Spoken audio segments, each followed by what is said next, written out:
എന്ന് തോന്നിയാൽ ഉടനെ തന്നെ സമസ്ത അതിന് കത്തിവെക്കും. ഇതാണ് സമസ്തന്റെ സ്വഭാവം. അത് മതി, അത് ധാരാളം മതി എന്നുള്ള വിശ്വാസമാണ് നമുക്കുള്ളത്. അതിന് പറ്റിയ മഹാന്മാരായ മശായിഖന്മാർ, ആ മശായിഖന്മാർ ആ സിൽസിലയിലുണ്ട്. ആ മഹാന്മാരുടെ കൈപിടിച്ച് അവരുടെ പിന്തുടർച്ച, അതിൽ അടിയുറച്ച് വിശ്വസിച്ച് അത് നിലനിന്ന് ജീവിക്കുകയാണെങ്കിൽ ഒരിക്കലും അവൻ്റെ ആഖിറം പരാജയപ്പെടുമെന്ന് തോന്നുന്നില്ല. ആ വിശ്വാസക്കാരാണ് ഞാനും എന്നെ അംഗീകരിക്കുന്ന അസ്വരികളും.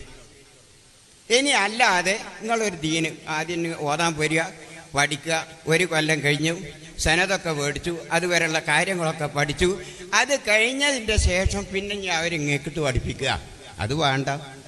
ഞമ്മക്ക് സംശയം ഉണ്ടെങ്കിൽ മറ്റുള്ള മശായിഖന്മാരെ നമ്മൾ സമീപിച്ചോളാം. നിങ്ങളെ നമ്മൾക്ക് ദീന് പഠിപ്പിക്കണ്ട, പഠിച്ചു പോയി ഇറങ്ങിയതിൻ്റെ ശേഷം പിന്നെ ദീന് പഠിപ്പിക്കണം എനിക്കട്ടെ. അത് നിങ്ങളൊന്ന് മനസ്സിലാക്കി. അതബില്ലെങ്കിൽ പോയിടോ, ദീന് പോയി. ദീന് മുഴുവനും അതബാ. അതബില്ലെങ്കിൽ പിന്നെ എന്ത് ദീന, പിന്നെ എന്ത് തരീക്കത്ത്, എന്ത് ഹക്കീക്കത്ത്, എന്ത് മാരിഫത്ത്? അതബില്ലെങ്കിൽ ഇബ്ലീസിന് പറ്റിയ താറാറെന്താ? ആദം നബിക്ക് സുജൂദ് ചെയ്യാൻ വേണ്ടി പറഞ്ഞു.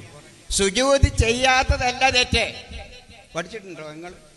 സുജൂദ് ചെയ്യാത്തതല്ല. എന്താണ് ഇബ്ലീസ് ഈ സുജൂദ് ചെയ്യാതിരിക്കാൻ കാരണം എന്താ? ഖലഖ്തനി മിൻ നാരിൻ വ ഖലഖ്തഹു മിൻ തീൻ.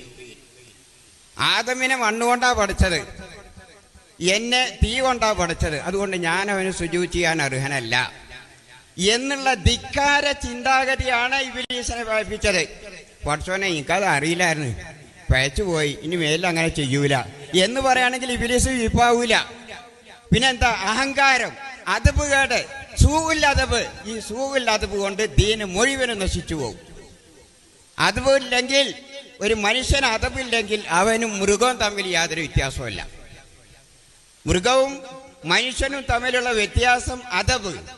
അതബ് മനുഷ്യനുണ്ട്, മൃഗത്തിന് അതബില്ല, കാരണം അത് പഠിച്ചിട്ടില്ല. അതാണ്. അപ്പൊ അതബില്ലെങ്കിൽ എന്ത് ഇൽമുണ്ടായാലും, എന്ത് കഴിവുണ്ടായാലും, എന്ത് ത്രാണി ഉണ്ടായാലും അതുകൊണ്ട് പ്രയോജനമില്ല. അത് നിങ്ങളെല്ലാവരും മനസ്സിലാക്കണം. അതുകൊണ്ട്